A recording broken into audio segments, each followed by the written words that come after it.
how both these teams start off their split specifically, because remember, Golden Guardians, despite the fact that they finished 5th, had a very rough start to the split in spring. Echo Fox had a trench of losses in the middle of their split that they bounced back from in order to earn that playoff spot by the end. I want to see if either of them can sort of shake off those bad starts, get out the gate running here in summer, and we'll see if they can do just that. We're in the picks and bans. It's Yuumi and Taric banned out for the Golden Guardians. No love for the support role, as Echo Fox takes out the Varus and that Galio.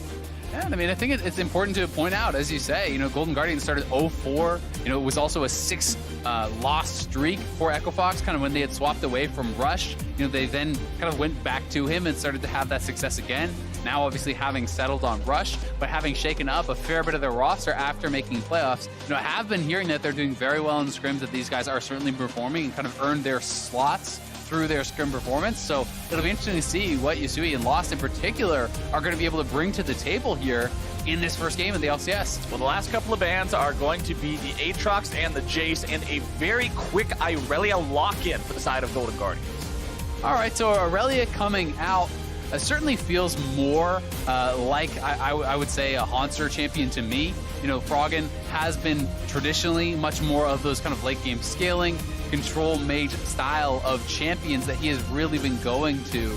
Didn't play Irelia at all in spring, but then again, Hauntzer has no games played on the champion either, so this is something that they are looking to add to their arsenal. A lot of teams have been talking heavily about the importance of these flex picks after MSI, and feels like Golden Guardians trying to make that adaptation, trying to add that to their repertoire. I mean, MSI was some of the closest international competition we've seen across the major regions ever in the history of competitive League of Legends, and a lot of it came down to how well can you play these kinds of champions. Your Sylases, your Irelias, your Akalis, and we're going to get to see 2 out of those 3 champions I just named. Make it 3 out of 3 of those champions right there, here, along with that Ryze. Pretty explosive champion select to start things off. Yeah, I mean, this is feeling the most similar to the MSI drafts that we have been seeing really here today at all, right? This is very heavily prioritizing those flex picks. We'll see where these guys are going to be swapped around to.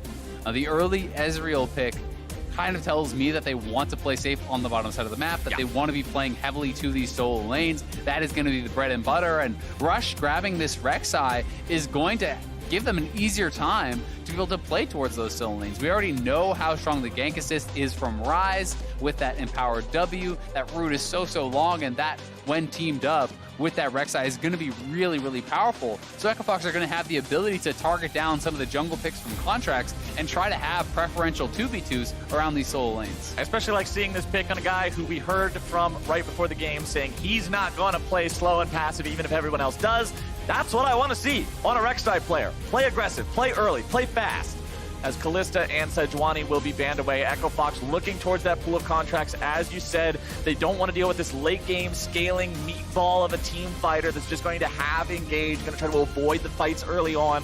We'll see what else they want to go with. The Braum, preventing some more of that safety like you were talking about. They're saying, hey, they already have an Ezreal. We don't want to make their bottom lane this completely immovable object. Pick that off the table. Yep, and on the other side, it is really kind of focusing on Lost here. As I said, it had been a lot of talk about his Varus as his best performing champion by far when he had played in the LCS previously. That is obviously gone. There are a number of other AD carry bans thrown at him by the Golden Guardians here in the second round. Looking like we are going to be going towards a Nautilus support, and they are saving the bot lane pick for last here. Oh, baby. So that does always lead me to believe that there is a possibility of some of those spicier picks, things that are very lane focused along the lines of the Draven and some of those types of aggressive picks. You also can kind of go the other route, which is trying to outgreed your opponents and going for... You're the only man in the world who gets that excited for a Skarner. Don't care. I got enough excitement for all the rest of y'all that are inappropriately unexcited, as Golden Guardians are going to be locking in the Skarner there for game number 1 of their summer split. Contractz will be on that one. We'll see how Echo Fox wants to respond. Sivir is a very good pick into a Skarner. Spell Shield and ulti feels badman. Of course, if you're a good Skarner, you pop it with the Q. Don't worry about it.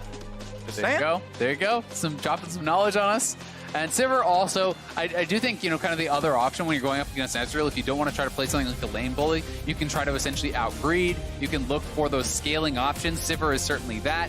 If you do not want to play down to that bottom side of the map and Ezreal is just going to trade farm with Sivir, well, Sivir is very happy to do that. The ultimate also extremely impactful alongside all these champions that really do want to run into the fight. You're speeding up these 4 kind of brawlers that are going to be diving in onto the Golden Guardians. And I really do like the outgreed the Ezreal strategy. That's what we first saw really start to win last split, when Ezreal was the cream of the crop, when it was just get Ezreal, use this double tier build that had ridiculous scaling. You're just saying, okay, well, I'm going to play Jinx or something like that that scales into this late game monster. You can't play Ezreal and outscale it. Sivir's a similar champion. Late game team fight decimation if she hits 6 items. And this was really the Echo Fox strategy where they kind of found their groove down towards the end of the split. When they got those 4 straight wins, it was, a different AD carry. It was Apollo, but they were playing Jinx, Tristana, Kog'Maw even. They were going for full-on scaling across the map oftentimes, and that is where they were finding a lot of their success.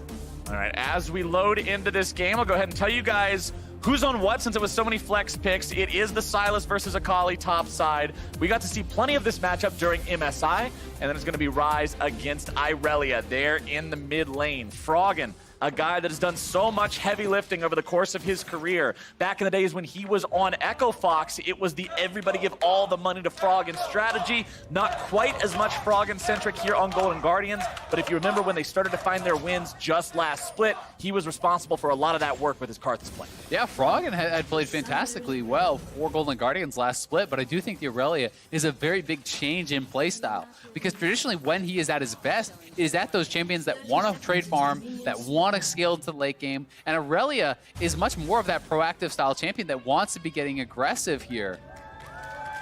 That's kind of a little play that Rush has made. He's actually went out. This is something Kobe was talking about earlier. You start with Trinket Ward, you go out, you drop your ward, then you recall, you change to the sweeper, and you can have that sweeper ready for your first gank. But on the other side, Contractz has already started sweeper and is going to clear out that ward. Contractz not too worried about needing to drop one of his own, sweeps that out, ends up just giving an extra little bit of gold over to his mid laner. As we'll see the Skarner points get captured. Remember, Skarner points are always more valuable if you take them with a buddy. You can only get 15 gold maximum per person, but they will give 30 gold over maximum period, so double up on the money as long as you got someone there to take it. The power of teamwork and friendship. Yeah, buddy. Teamwork pays, and friendship pays even more. But mid lane, Yusui versus Froggen here. Remember Yusui, this is a guy who had plenty of pop-off experiences in Academy. Last split for the side of Echo Fox A. He was the one who was often responsible for some pretty impressive score lines when they got those wins. And obviously the org has some faith in him to do the same thing here on the main LCS stage. Yeah, a lot of faith, honestly. Bringing him up, it's not as though they were really struggling in Spring Split. They made playoffs, right? This is a team that certainly had been performing well, and they're going to make those swaps regardless, trying to shoot kind of for those higher highs that they believe this team is capable of. Bottom side, you can see the other man brought up from the Academy squad here in Lost. See how well he's able to perform down here. Was paid respect in the champion select by the fact that Varus was banned away. Nobody wanted to deal with that from him. But Hakuho, normally, like you said, so long-standing duo with Apollo there, but now separated. We'll see the kind of synergy he's got built up with Lost here. Yeah, that was kind of the former longest-running duo that kind of hadn't been interrupted in the LCS. Those guys had been playing together, formerly on Clutch, then on Echo Fox. They had been together on those teams for so long, so it is now being broken up, and we'll see if it is going to pay off here for Echo Fox. Froggen shoving the wave up here into Yusui in the mid lane. Rush coming around, but he will walk over a ward, which means Froggen is wise to his tricks, gets himself away towards the other end of the lane. Remember, if you're getting ganked from the side of the lane like that, you don't have to completely retreat back to your turret. It's easier to just run to the other side. Your opponent is really going to realize it's not worth it too much at that point. Hauntzer getting a slightly better of solo there in that top lane trade with the Sylas. Has biscuits as well as corrupting potions, which means he has lots of sustain here to trade. And it wasn't just big that they actually spotted Rush for that mid lane gank, but that also meant Hauntzer had free reign to shove in that wave topside and not have to be worried about any potential Rek'Sai interference up there. So, that alone, getting to reset that wave, that's such a dangerous spot for a top laner to ever be in when you're right outside of that turret range. So, really important ward that Golden Guardians did have. Also means that as the jungler for Golden Guardians, you're aware that the enemy jungler is not making an early play.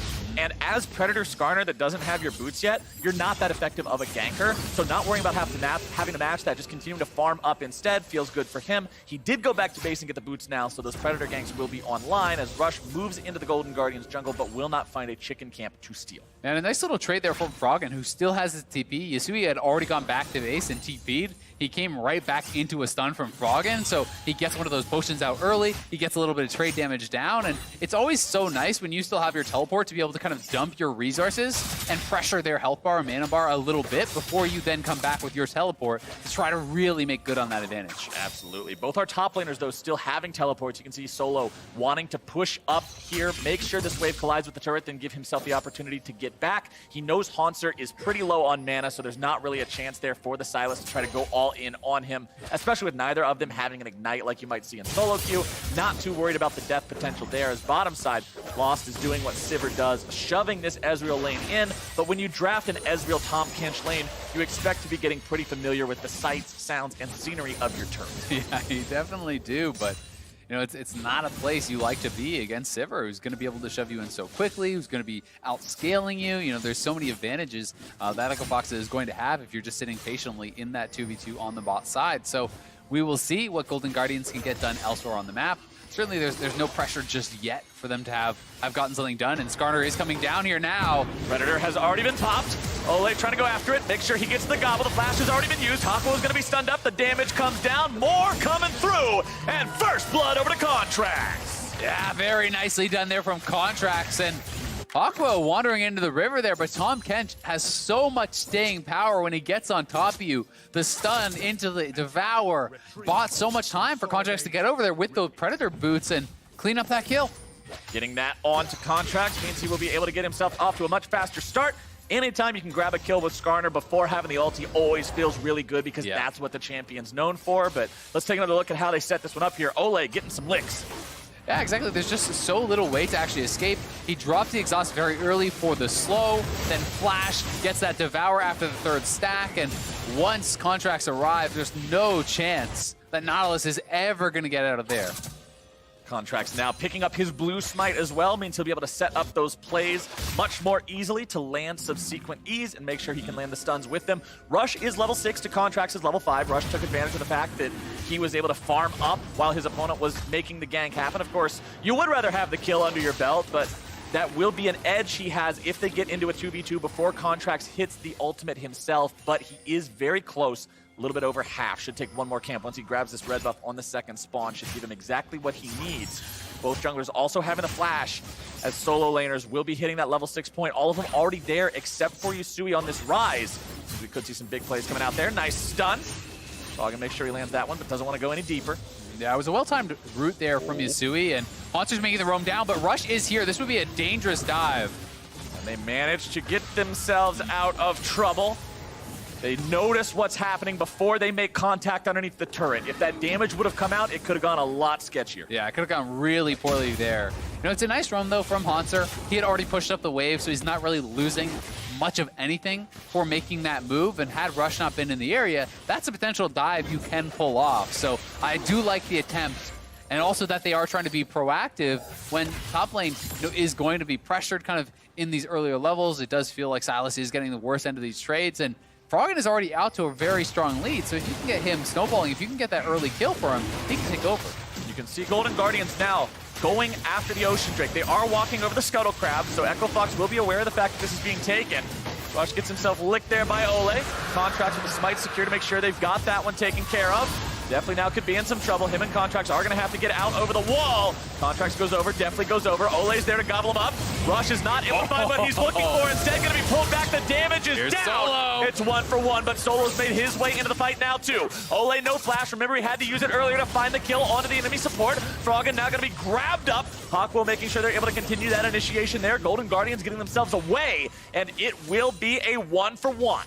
Yeah, Golden Guardians, it is a 1-for-1, but at the same time, Hauntzer was down, you know, a fair bit of farm. He actually gets the time to push in this wave to be able to deny a lot of that and gets a turret play for himself. So Hauntzer really the big winner off of this play. And the early Ocean is going to mean so much for especially these solo laners, but also Deftly, who is going to be fairly mana hungry. You know, these are 5 mana bars in Golden Guardians that are not going to be going dry anytime soon. So here it is one more time. Flash Unburrow off of the hook. And Rush goes in for the ultimate, but Olleh is right there, so you're not going to be able to really get anything done, and Contractz able to turn that around with his own ultimate getting dropped. Yusui flashes forward, they do get one kill, but then as Solo is tapped out on energy, they just don't have enough to take down Olleh. And against something like a damage Rek'Sai that's going to be going for the Warrior, you don't see Rek'Sai's go for Cinder Hulk anymore. And against something like an Akali, this is a very important part about Skarner that a lot of people don't necessarily think about when they first think of the champion, because they think, oh, you've got to pull carries. You've always got to go for the back line, pull the AD carry, yada, yada. Nah. No. Skarner is best in an assassin meta because all you do is sit on your own guys, and as soon as the enemy carries dive you, you immediately put them in the net. Bye, see you later, have no fun, do not cross go, do not collect $200, go straight to jail, you're out of there.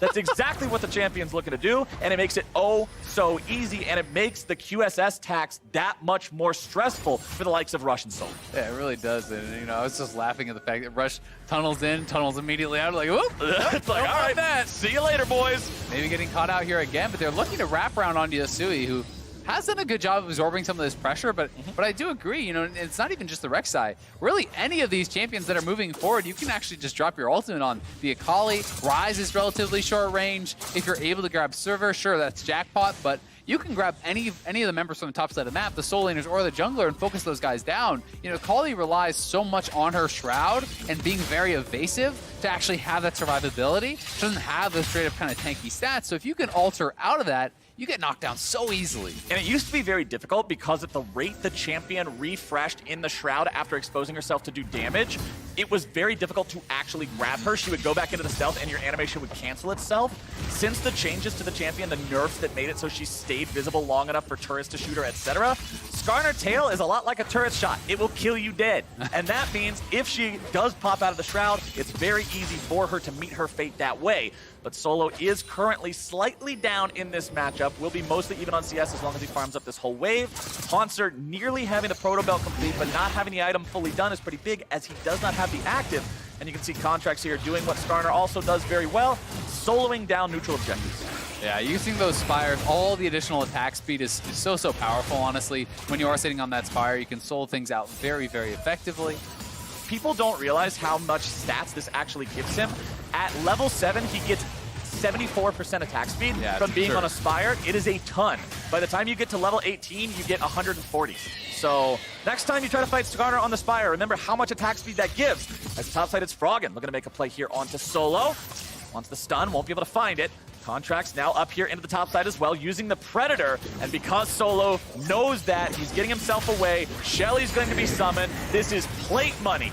Ready for the taking. Golden Guardians are cashing in. Kaboom goes the headbutt. There goes the gold into the Golden Guardians' pockets. And that is a big play coming out for them. 2K up now. And Golden Guardians are honestly looking great. I mean, we've seen Hauntzer come down to mid lane. We have seen Contractz constantly trying to pressure Yusui, getting Froggen even more of an advantage there. Now taking that mid lane lead and bringing it up to the top side, forcing the Akali ultimate out, which is the only way she has to actually interrupt the Shelly summon. Then you just drop that, you get first turret, you cash in all the plates, and Golden Guardians really feel like they have things working for them in the early stages of this game. That being said, I do want to talk about the guy on your screen right now in Lost. Does have a 20 farm advantage over his opponent. Is playing that I can outgreed the Ezreal champion in the Sivir. Will be a huge threat in the late game if he can get to his item breakpoints. And right now it seems that's where the faith in Echo Fox is being placed. They're saying, all right, Golden Guardians putting a lot of attention on the top side of the map. Lost, farm up. You are the win condition. Yeah, he certainly is. And we'll see, though, do Golden Guardians even kind of opt into those team fights? Because you can certainly look for more of a 1-3-1 style of play when you do have the Sylas and the Irelia. And, in those kind of games, sometimes the game is decided away from that Sivir, or is decided, in the rotations where people are getting picked off as they're trying to move between lanes. Because Skarner, plus one of these solo laners, is certainly going to be a really powerful 2v2 against really anything you can throw at them from the side of the Echo Fox. Still no QSSs purchased on the side of Echo Fox either. Means there's no way out of that Skarner pull for anyone, unless, of course, you accidentally proc it on the Sivir shield. No one else has any way to escape it. So very reliable lockdown. Point and click for the side of Golden Guardians, who also have the Flash and Predator available on that jungler. Froggen not yet having his first item completed. You can see Hauntzer also opted to sit on the parts of the Proto Belt and go for the Lost Chapter instead. More mana regeneration, more ability to just spam those waves down there in the top side. As mid lane, Yusui will keep clearing things up here on this Ryze. He is down about 20 CS to his lane opponent in Froggen, but continuing to stack the tier in the form of that Archangel Staff is exactly what Ryze wants to be doing 15 minutes into this game. And to me, this kind of feels like the Sylas version of the garage sale CDR build, you know, where you are just trying to really rush to as much CDR as possible. Protobelt certainly is very powerful, you know, in any sort of team fight scenario. You know, but if you think that you're just going to be sitting in side lanes anyway, then grabbing the extra mana, grabbing the extra CDR and AP, going to be pretty powerful from that Lost Chapter, and likely working towards the Ludens, plus that Protobelt, which will give you a tremendous amount of wave clear with both the active and the proc. You see Golden Guardians there waiting to see if maybe Yusui would come up a little bit closer, set themselves up a trap there with Contractz and Froggen together, but they will not find it. Instead, they're just going to keep those guys down there as Olleh and Deftly will hang out here in the mid lane. Yeah, and pretty much no one is going to be able to 1v1 Froggen right now. That early Triforce completion is always so terrifying when you are going up against an Irelia. So you're going to have Contractz kind of down here on this bottom side. He's shadowing Froggen very heavily, knowing that they should win any sort of 2v2 that does get opted into. And Golden Guardians also have the added benefit of the Tahm Kench, who's going to be able to respond to those side lanes very, very effectively. So it feels like for Echo Fox, it's going to be more about picking their moment and finding an engage, you know, with the Sivir, with this Nautilus. Contractz popping the Predator there again. Thought about maybe going for the turret dive onto Yusui in the bottom lane with Froggen. Didn't want to risk it. They know they're ahead, but they're not dive you from full HP when we have no vision on the rest of your team ahead. Not wanting to make those unnecessary risks. Seems like a pretty smart plan as Contractz will walk over a control ward. Well aware of the fact that Echo Fox knows he's here, wants to go in anyway, able to find the pull, drags him back around right towards the rest of the team's waiting arms. And that is a pick for the side of the Golden Guardians. Now they've got the opportunity to make it 2 onto Solo, who TP'd in the fight, but now he's going to be in some trouble. It's Hauntzer executing it with his own perfect execution. Olleh's got a beautiful save. Hauntzer's finally going to be taken down there, but it's still a 3-for-1 for Golden Guardians. Yeah, Rush able to trade one back, but the movement around the map has been so clean from the Golden Guardians in game number 1. They're running them across the map, moving back and forth, then coming in with both Contractz and the Abyssal Voyage, 4-manning Yusui. No chance for him to get out of there, and they're going to knock down another turret. They're going to go +2 in the kills, and Golden Guardians are playing this out so damn well. Echo Fox will respond with a tier 1 turret of their own here in the mid lane, but they're still just behind the pace of the game that Golden Guardians is setting right now. And let's take another look at how they did this in the bottom lane. Pro view replay for Olleh. Yeah, you can see Olleh using that Abyssal Voyage right as he's getting that ultimate from Contractz over onto the Ryze. No chance for Yusui to get out. Does go down almost immediately, and then the stolen Akali ult is going to be used aggressively here by Hauntzer to clean up another kill. And for those of you who were wanting even more Skarner tips and tricks, what Contractz did there was perfect. He drags his opponent to the edge of the turret range, so he's not tanking it any longer, but does not continue to drag him over to the wall to give him the opportunity to flash over it. Dead center of the lane, right on top of your teammate, perfectly communicated by the Golden Guardians there for where they wanted that pull to be. Yeah, very nicely done, and it really does showcase the power of the Tahm Kench. The Abyssal Voyage is pretty much why this is such a hotly contested pick. You know, in pro play, it gives you so much side lane control. It makes it very difficult, even from an advantage, to have much of an aggressive split push going on the opposing team. And in this situation, the solo laners are not only stronger on Golden Guardians, but they're supported by that Tahm Kench. And Golden Guardians is looking good so far this game. They got 2 Drakes, they got 2 turrets, they got 5 kills, and they're making the pace of the game quick, which is what I want to see from teams that, as you said, are not in that top 3 that everyone considers elite when they look at the LCS in TSM, Cloud9, and Team Liquid. Golden Guardians is one of those teams that people are looking at, hey, maybe they could challenge that. Maybe these are one of the guys that can step up and make it to that level. And by playing a fast, lethal style of League of Legends that goes for the jugular, that is your most convincing argument you can make to me. It really is, and I think also, you know, showcasing a different style, right? We didn't see Irelia at all in spring, not a single time from this team, and now, you know, bringing it out, showcasing the proficiency there, you know, certainly has looked like a very strong game from them, and I do like the move towards Righteous Glory here from Contractz. Yep. You know, there's not a tremendous amount of engage on this team, so a lot of the onus is on this Skarner. Not only will he have Predator, but the Righteous Glory is going to allow you to really catch anyone who is in these side lanes, and that is very clearly Golden Guardian's win condition. Push out a side lane, force someone to answer, then have Skarner help to pick them off. And also, because Skarner is almost always going to want to run Ingenious Hunter, make sure he lowers the cooldown of active items through his keystones. You can see he's got full kill participation right now. There are deaths on 4 out of 5 of the enemy members. That means that's almost fully stacked. So those uptimes will be huge here for Golden Guardians. Their playmaking opportunity will be that much better. And speaking of playmaking, important to keep in mind, look at that icon next to Hauntzer's health bar. That's a Nautilus ulti, which means Echo Fox has to steer very clear of anything but a perfect engage. Yeah, you have to be really careful because anytime you are drafting these kind of powerful engage ultimates, Hauntzer can just take them right away from you, and he's just essentially having a more powerful version of that, right? There is some good AP scaling on it.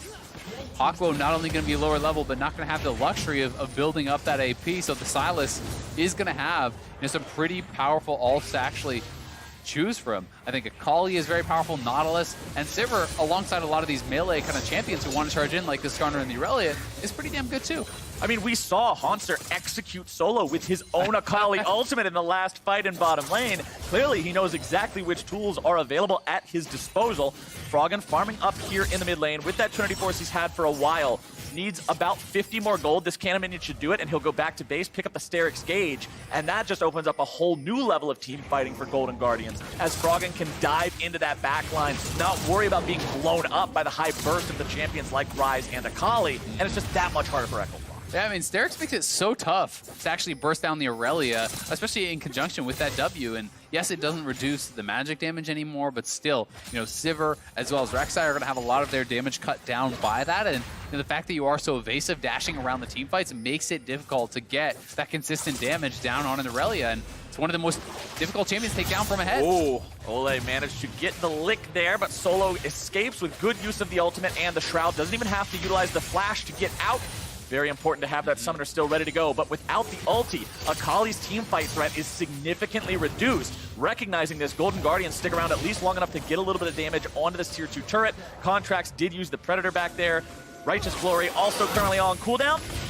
And you can see the True Shot Barrage not quite going to find a whole lot. But Golden Guardians still in control of this game. Echo Fox on the back foot for a while. Yeah, they really have been, and I think Contractz has so deserving of credit from this game. He really has been playing very well, pressuring the solos constantly, and even just small moves like that, coming in with the Tahm Kench, forcing out the ultimate, as you said. It's not even just about the team fight. There's no chance you can go for a 1v1. There's no chance you really can do much of anything except play defensively until that ultimate is back up. So it's just buying even more time for Hauntzer and Froggen to kind of continue this run on the map. Contractz sitting in the brush of the Echo Fox jungle. He's still got the flash, he's still got the ulti. Even if you don't have either of your active items ready to go, which he does in the Righteous Glory, you can still make a big play if someone walks a little bit too close. QSS count, critically, still 0 across the board for Echo Fox. Everyone is vulnerable. And that's one of the tough things about when you are behind against champions like Malzahar and Skarner. They're building up, these tanky stats, on the Skarner, and there's all these champions that are outpacing you damage-wise. You have to deal with things like the Sterix as well in the Irelia. So you need enough damage to actually be able to deal with these champions, ultimate or not. So you often don't feel like you can actually pay that QSS tax without putting your damage profile just even further behind.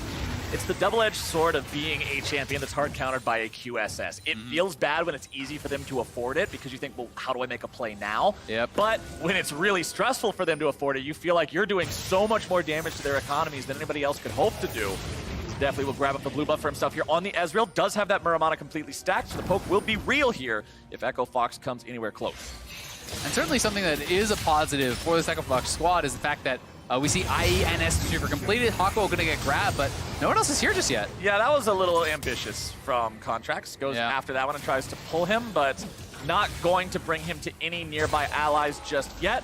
Also, for those curious, when you're going for a pull like that and your opponent is very obviously going to be caught, no way out, no allies immediately nearby, mark them with the E first so that when you pull them, the poison will still be on and you get immediate stun afterwards. Exactly where you want to grab them, as now Rush will clear out some wards, try to maintain some vision, but man, it's hard now for Echo Fox. It definitely is, and I'm not sure if Contractz was expecting Abyssal Voyage to maybe come in a little bit quicker or thought Olleh was in range or something along those lines, because it was certainly a pretty ambitious ultimate that he was going for. But yeah, I mean, Essence Reaver IE done for loss. 3 items is normally where people point to for the Sivir to really become very, very powerful. And then there are more opportunities. Certainly it's going to be difficult for Lost to stay alive against all these powerful carries on the side of Golden Guardians, but if you are able to create space for this Sivir, Echofox has the opportunity to win a fight, so you don't certainly want to allow them to sit around for too long for Golden Guardians, and I think they've done a good job thus far of increasing their lead, of taking all the neutral objectives, but you want to see them in the next couple of minutes be pressuring this Baron. If you just start to stall out from this point and sit back and allow them to scale, you're giving Echofox more ways in. They just tried to find a way in there with a dredge line from Hakuho, but Golden Guardians got themselves back in time to not be cut out by that one. 2 mountains plus an ocean. Yeah, that's definitely a recipe for some Baron control. That's what we want to see. That's exactly in line with what I said earlier as well in terms of show me some fast-paced League of Legends. Don't just sit on your laurels and wait. Yusui, nice pull coming out from Contractz there. The CC will cancel it out, but now do they have the follow-up they need? Yusui's going to be taken low, rushes the back line, taken very low now himself. Froggen's able to make the TP into the fight and find the kill. Hakuho flashes out, but now Solo's made his way into the mix, only to be forced out of the Shroud. Olleh has thick skin on and up. Solo's still looking to maybe make some sort of a cleanup happen here, but he just does not have the tool, and definitely nearly takes him down. It's a 1-0 Golden Guardian. Yeah, and ulting straight into the pit with that Abyssal Voyage. They are going to start it up. They know that Rush is down. Solo has to go back to base, has no TP. So it's all up to Lost and Hakuho. We'll see if they can make a miracle happen, but it looks like it's just gone. No water to wine today, Ezreal. That is a Baron secured by the side of Golden Guardians, just shy of 25 minutes in. And that is exactly what you want to see. They don't have the strongest Baron take, so they force a fight, they get a pick, and then they use that to allow themselves to get that access to the Baron. So right on demand, Golden Guardians really checking all the boxes this game, looking like they are on pace to get one of those quickly cleaned up games. And oh, Solo failing the shuriken flip there. You know, wanted to try to follow, I believe, because you can actually do that with the shuriken flip. Yeah. If you hit them with the shuriken flip, you can wait till the TP comes through and then actually fly across the whole map, which would have been pretty sick. But either way, you know, you saw Yusui get picked off, so he is put down so low in health before the rest of the team even arrives. So Yusui is not really able to contribute anything whatsoever. Everyone is coming in just to try to peel and keep him alive, which means that Rush goes in, but there's no real damage coming out from the Ryze. You know, Lost wasn't actually with the rest of the team when that fight broke out. So Golden Guardians just better coordinated, faster TPs coming in, and they're the ones choosing to engage. And as a result, they cleanly win that fight. And a game like this is a very difficult situation for a Rek'Sai. If you're 0-3-2, the early game didn't go your way, now you're a champion that's made for the early and mid games, forced into a situation where we're rapidly approaching late game, where opposing teams are getting 3 items completed. Your opportunities to really make plays happen, the amount of decision-making you have is very limited. Yeah, I mean, you're pretty worthless at this point. You know, at least if it was someone that was a low mobility, you know, marksman, maybe you can try to dump all your damage in them, push them back, but Ezreal is so hard to take down, and there's a Tahm Kench. The other 3, you have no chance of even being able to threaten. I mean, he's down 4 levels on Froggen, and Froggen has, you know, full extra items, so yeah, there's really nothing you can do. Like, you're basically a knock-up and a small distraction at this point. It's all eggs in the Ryze and Sivir basket, it feels like. You know, maybe Solo can make something happen, but they've got to delay for a long time because the level differences alone are very, very big between these solo laners. Golden Guardians working on the last standing tier 2, and by the time I even finish the sentence, that thing is reduced to rubble. Pressuring 3 lanes at once now, the classic 1-3-1. Contractz hovering back and forth between the bottom and mid lanes just to make sure anybody who needs his help will get it. No flash available on that jungler, but does have both the Righteous Glory and almost the Predator. Not quite that one ready just yet, as Echofox tries to make sure they hold these lanes as well as they can. They still have 1 more minute of Baron buff to endure. I mean, they have good wave clear, but not sure if it's going to be enough, and we'll see if Golden Guardians are willing to make their move, because this mid lane turret is getting very low. Deftly may just straight up knock it down here. Ever since the rework to the Ezreal W, he's so effective at putting in bursty damage onto the turrets. But the bottom lane tier 3 is the one to fall first. Contractz says, "You're coming with me, Rush." Olleh is the one who gets the kill. Golden Guardians make it a 5 versus 4 for the next 35 seconds, and they are just moving around the base, demolishing things, as Hauntzer will scare Solo away from the top side. He's got to try to get himself out of this one. Skarner E not quite going to find the mark, but does not matter. They managed to make them retreat, expose the inhib. Easy money there for the Golden Guardians, as they've got the minion wave here as well. Hauntzer once again stealing away that Nautilus ultimate from Hakuho. Froggen's able to go in. Vanguard's edge down onto 3. Hakuho going to be bursted down, and he's not even in the picture any longer. Froggen looking to make even more happen. Guardian Angel not even going to be required. Gobbled up, taken down. Golden Guardians are going split off looking clean.